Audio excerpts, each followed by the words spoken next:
Hello! Hi అందరికీ. ఇప్పుడు చేయబోయే రెసిపీ వచ్చేసి చిక్కుడుకాయ టమాటో.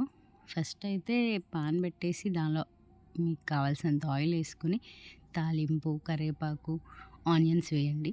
ఆనియన్స్ కొంచెం ఫ్రై అయిన తర్వాత చిక్కుడుకాయ వేయాలి.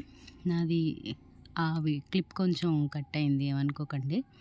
చిక్కుడుకాయలు వేసిన తర్వాత కొంచెం సాల్ట్ తగినంత మీకు ఎంత సరిపోతే అంత వేసుకోండి.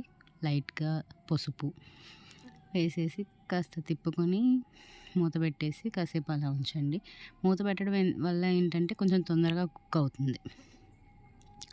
చూసారా కొంచెం సాఫ్ట్ అయింది చిక్కుడుకాయలు ఇప్పుడు.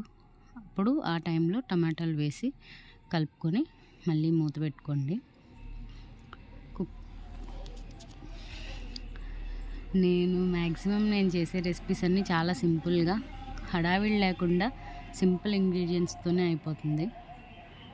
ట్రై చేయండి, మీకు చాలా ఈజీగా అయిపోతుంది.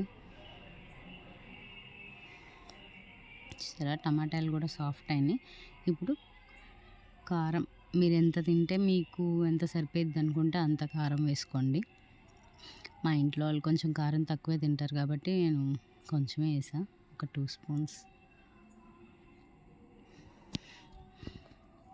వేసి కలుపుకొని కాసేపు కొంచెం ఆ కారం స్మెల్ పోయే వరకు ఉంచుకోండి.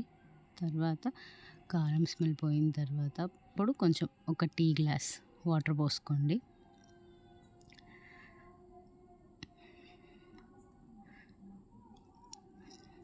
కొంచెం వాటర్ పోసి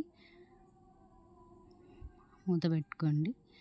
బాగా దగ్గరికి వచ్చాక వాటర్ అన్నీ అయిపోయి వాటర్ అంతా అయిపోయే వరకు ఉంచుకోవాలి. అప్పుడు స్టవ్ ఆఫ్ చేసుకోవాలి. ఒకవేళ వీడియో నచ్చితే మీరు లైక్ చేయండి, షేర్ చేయండి, తప్పకుండా సబ్స్క్రైబ్ అయితే చేసుకోండి. ఇంకేమన్నా రెసిపీస్ కావాలంటే కమెంట్ చేయండి. చూసారా అట్లా ఆయిల్ కొంచెం పైకి వస్తుంది కదా, అప్పుడు ఆ టైంలో ఆఫ్ చేసేసుకోండి.